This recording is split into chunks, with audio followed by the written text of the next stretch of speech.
बहुत ज़्यादा उसके पास मेरे फ़ोटोज़, वीडियोज़ हैं जिससे उसने मुझे ब्लैकमेल किया और शादी का उसने वादे किया था, मैंने उससे नहीं कहा, उसने मुझे वादा किया था कि शादी करूँगा इस तरीके से और फिर उस बीच में भी बदतमीज़ी की, अगर कहीं और काम करने की कोशिश किया, किसी को कुछ बताया, मेरे यहाँ से जाने की कोशिश की, तो मैं ये फ़ोटोज़, वीडियोज़ वायरल कर दूँगा और इतनी बदनामी कर दूँगा, मैं कहीं काम भी नहीं करने दूँगा, जो कि उसने किया।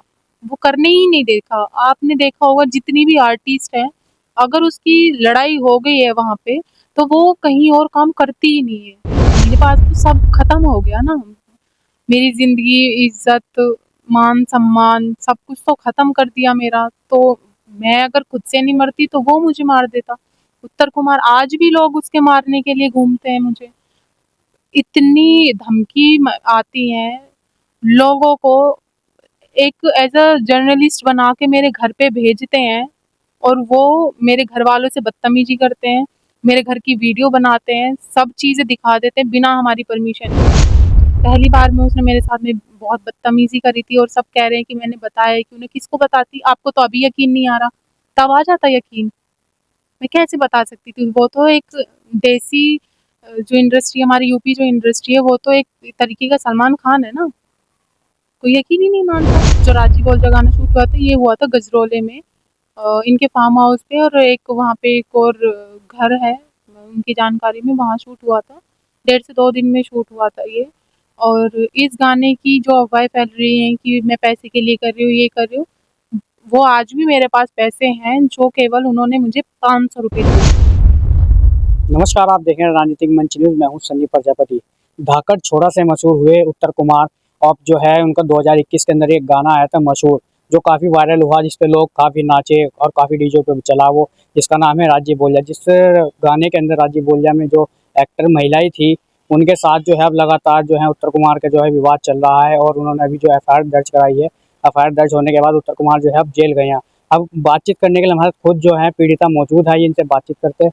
मैडम, जो पूरा प्रकरण है, किस तरह से क्या हुआ, आप कैसे मिले उनसे, क्या कुछ पूरी हिस्ट्री है? मैं 2020 में अगस्त में मैं उससे मिली थी, उत्तर कुमार से, मोनू जो उसका भांजा है उसके थ्रू। और तभी से मैं काम उनके साथ में करती रही और यहाँ तक मैं पहुँची। जब आपकी पहली मुलाकात हुई थी, उन्होंने क्या कुछ बताया था आपको, किस तरह से काम करना है और कहाँ-कहाँ आप लोगों को ले गए? जब मैं पहली बार मैं उनसे मिली थी, ये डीएलएफ में इसका ऑफ़िस है, मैं वहाँ मिली थी। वहाँ पे मैं भी थी, मोनू और विकास कुमार जो इसका मैनेजर है, काम करने वाले वहाँ पे काफ़ी लोग थे। तो वहाँ पे हाय हेलो सब चीज़ें चली और बातचीत भी हुई, मैंने तारीफ़ भी की, जो कि काम की करनी भी चाहिए, काम अच्छा करते हैं। मैंने उनकी वाइफ़, जो एक्चुअल में नहीं है, कविता जोशी, मैं उनको ही समझती थी, उनकी बीवी, कि सर आपकी वाइफ़ तो बहुत सुंदर है। तो उन्होंने कहा कि कौन? कहते हैं, मैंने कहा कि कविता जोशी बहुत सुंदर, बहुत अच्छी एक्टिंग करती है। तो उन्होंने कहा कि नहीं, वो मेरी वाइफ़ नहीं है, वो मेरी को-आर्टिस्ट है, आई एम स्टिल सिंगल। उनकी ये वर्डिंग थी। तो मैं उससे आगे तो कुछ बोल ही नहीं सकती थी। मैं ये थोड़ी ना कहती सर आप इतनी एज के हो गए, आपकी शादी नहीं हुई। उसने तो बात ही खत्म कर दी और मैं पर्सनली चीज़ पे जाती ही नहीं, जो लोग कह रहे हैं मुझे नहीं पता था। जब वो कुछ किसी को बताएगा ही नहीं तो लोगों को पता कैसे चलेगा? 2024 में करवा चौथ वाले दिन पहली बार उसने अपनी बीवी की फ़ोटो डाली थी। तब लोगों ने पूछा है कि ये सच में इसकी बीवी है। मेरे पास कितनी कॉल्स आई है वहाँ पे। जब आप गाना शूट कर रहे थे, कितने पैसों में आपकी बातचीत हुई थी और क्या कुछ, मतलब वो आपको कहाँ तक ले गए वो? अ, हाँ, जो राजी बोल गाना जी। शूट हुआ था, ये हुआ था गजरौले में, इनके फार्म हाउस पे, और एक वहाँ पे एक और घर है उनकी जानकारी में, वहाँ शूट हुआ था। 1.5 से 2 दिन में शूट हुआ था ये। और इस गाने की जो अफ़वाहें फैल रही हैं कि मैं पैसे के लिए कर रही हूँ, ये कर रही हूँ, वो आज भी मेरे पास पैसे हैं जो केवल उन्होंने मुझे ₹500 दिए थे। लेकिन जब कोई महिला एक्टर है, गाना शूट करवाती है, तो लाखों रुपए पे चार्ज लेती है, लेकिन सिर्फ़ आपको 500 ही दिए या फिर कोई झूठी अफ़वाह फैला रही है? नहीं, नहीं, मैं वहाँ पे, वो मेरा पहला गाना था और मैं कह सकते हैं फ्रेशर थी। उससे पहले मैं थोड़ा रैंप वॉक वगैरह कॉलेज वगैरह में ही करती थी। गाना मेरा पहला था और उनका यही वर्डिंग थी, मेरे लिए नहीं सबके लिए भी, कि तुम हमारे साथ काम कर रही हो, यही बहुत बड़ी बात है। हमारे नाम से ही तुम फेमस हो जाओगे, तुम्हारे पास तो वैसे ही काम इतना आएगा। ये वर्डिंग थी। फिर उसके बाद आपके साथ गाना शूट हुआ, रिलीज़ हुआ, उसके बाद फिर आपके साथ क्या कुछ हरकतें हुई उनकी? क्या कुछ उनकी प्रतिक्रिया रही? उसने तो पहली हरकत कर दी थी ना, जब मैं पहली बार गई थी, नहीं करती थी। बताने की कोशिश की, नहीं बता पाई और जो इसके विकास है, इसका मैनेजर, उसको बताया कि उसने कहा नहीं, नहीं ये हो सकता है तेरी गलतफ़हमी हो, ऐसा कुछ नहीं है। फिर उसके बावजूद मेरी नाराज़गी हो गई थी। दूसरी बार फिर उत्तर कुमार ने मुझे बुलाया था, माफ़ी माँगने के लिए कि भव्या तू पागल है, मेरे से गलती हो गई, ऐसा कुछ नहीं है, मैं जस्ट देख रहा था, टेस्ट ले रहा था और अगर तुझे बुरा लगा हो तो उसके लिए मैं सॉरी बोलता हूँ, तो एक बार आ तो सही इस तरीके से। उन्होंने मुझे मैनिपुलेट किया बहुत ज़्यादा, मुझे बुलाया भी और उनकी आदत होती है कि अगर कोई लड़की आती है तो वो जो काम करने वाले लोग हैं और भी लोग हैं, वो सब अपने-अपने जगह चले जाते हैं। मतलब कोई कुछ लेने के लिए चला गया, कोई सब्ज़ी लेने के लिए चला गया, वहाँ कोई रहता ही नहीं है। तो पहली बार में उसने मेरे साथ में बहुत बदतमीज़ी करी थी और सब कह रहे हैं कि मैंने बताया क्यों नहीं, किसको बताती? आपको तो अभी यकीन नहीं आ रहा, तब आ जाता यकीन। मैं कैसे बता सकती थी? वो तो एक देसी जो इंडस्ट्री हमारी यूपी जो इंडस्ट्री है, वो तो एक तरीके का सलमान खान है ना, कोई यकीन ही नहीं मानता। फिर उसके बाद आपके साथ क्या कुछ हरकत करी उन्होंने? फिर आपने रेप के आरोप लगाए उनके ऊपर, तमाम तरह के आरोप लगाए, उसके बाद फिर आपको दर-दर की ठोकरें खानी पड़ी।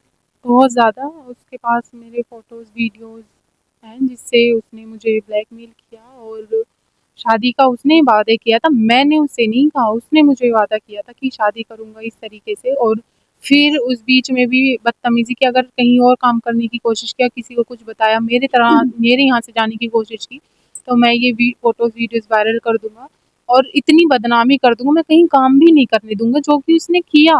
वो करने ही नहीं देखा। आपने देखा होगा जितनी भी आर्टिस्ट हैं, अगर उसकी लड़ाई हो गई है वहाँ पे, तो वो कहीं और काम करती ही नहीं है। फिर आप मुख्यमंत्री के दरबार पहुँचे, आपने वहाँ पे हाथ मिलाने का प्रयास किया, ऐसा कदम क्यों उठाना पड़ा? मेरे पास तो सब खत्म हो गया ना। मेरी ज़िंदगी, इज़्ज़त, मान-सम्मान सब कुछ तो खत्म कर दिया मेरा। तो मैं अगर खुद से नहीं मरती तो वो मुझे मार देता। उत्तर कुमार आज भी लोग उसके मारने के लिए घूमते हैं मुझे। इतनी धमकी आती हैं लोगों को, एक एज़ अ जर्नलिस्ट बना के मेरे घर पे भेजते हैं और वो मेरे घरवालों से बदतमीज़ी करते हैं, मेरे घर की वीडियो बनाते हैं, सब चीज़ें दिखा देते हैं बिना हमारी परमिशन के। और अब अगर कोई और आएगा तो इसका मतलब वो जो जर्नलिस्ट है, मैं नाम बताऊँगी, उसका चैनल भी बंद होना चाहिए। उसने मुझे नाम याद नहीं है, उसका चैनल भी बंद होना चाहिए कि हमारी बिना परमिशन के उसने मेरे घर की सारी एक-एक चीज़ बताई। इसका मतलब तो लोगों वो जानकारी दे रहा था कि जाओ इसके घर पे, मेरी दीवार तक दिखा दी कि जाओ इसके घर पे इसका इसको एनकाउंटर कर दो, ये चीज़ दिखाना चाह रहा है। पत्रकारों को भी खरीद लिया उसने। जब आप क्या शिकायत दर्ज करने गए, पहली शिकायत आपने कब की थी? उसके बाद फिर आप काफ़ी ज़्यादा मतलब ये बताया जा रहा है कि आपको आप पैसों के लिए सब कर रही हैं। अ, 24 जून को मैंने पहली एफआईआर की थी। वहाँ मतलब मैं कंप्लेन देने गई थी, एफआईआर नहीं हुई थी। 18 जुलाई को मेरी एफआईआर हुई थी।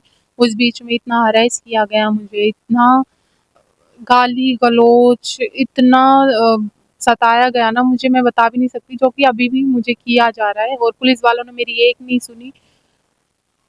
आत्मदाह करना ही था, जो अतुल एसीपी थे, लोकेश थे, जो सारे बड़े अधिकारी थे, उन्होंने इतना करप्ट किया, इतना पैसा खाया, पता नहीं करोड़ों में ही खाया होगा अगर इतने बड़े अधिकारी खा रहे हैं तो।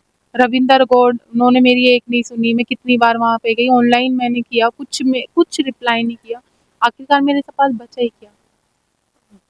योगी बाबा, उनके दरबार पे करना ही था, जब मरना है तो फिर दिखाओ उनको, लोगों को दिखाओ कि प्रशासन कुछ नहीं कर रहा, प्रशासन बिक चुका है। भाजपा सरकार तो लगातार कहती है, मुख्यमंत्री खुद कहते हैं बेटी बचाओ बेटी पढ़ाओ। उसके बाद तमाम तरह के सवाल खड़े होते हैं, कहीं न कहीं बेटियाँ सुरक्षित नहीं।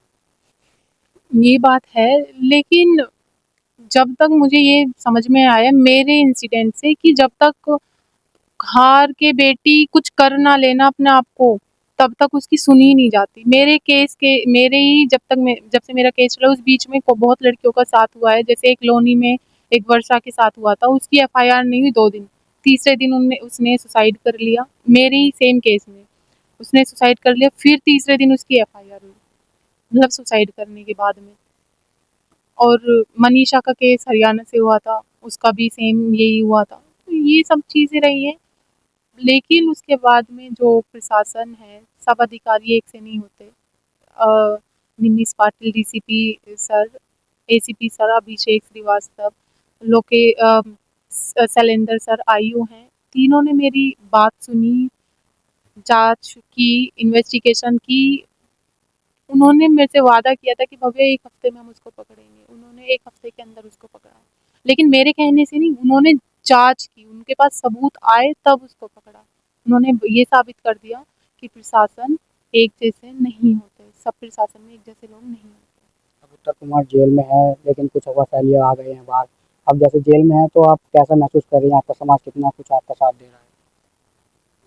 2 तरीके के माइंडसेट वाले लोग होते हैं। शायद मेरे समाज के कुछ लोग मेरे ही सपोर्ट में नहीं है और बाकी जिनको सच्चाई पता है, वो मेरे साथ में है, समाज मेरे साथ में है और जो और लोगों के समाज के लोग हैं, जिनको सच पता है, जो सच जानते हैं, जानने की कोशिश कर रहे हैं, वो भी मेरे साथ में है, वो सपोर्ट में है।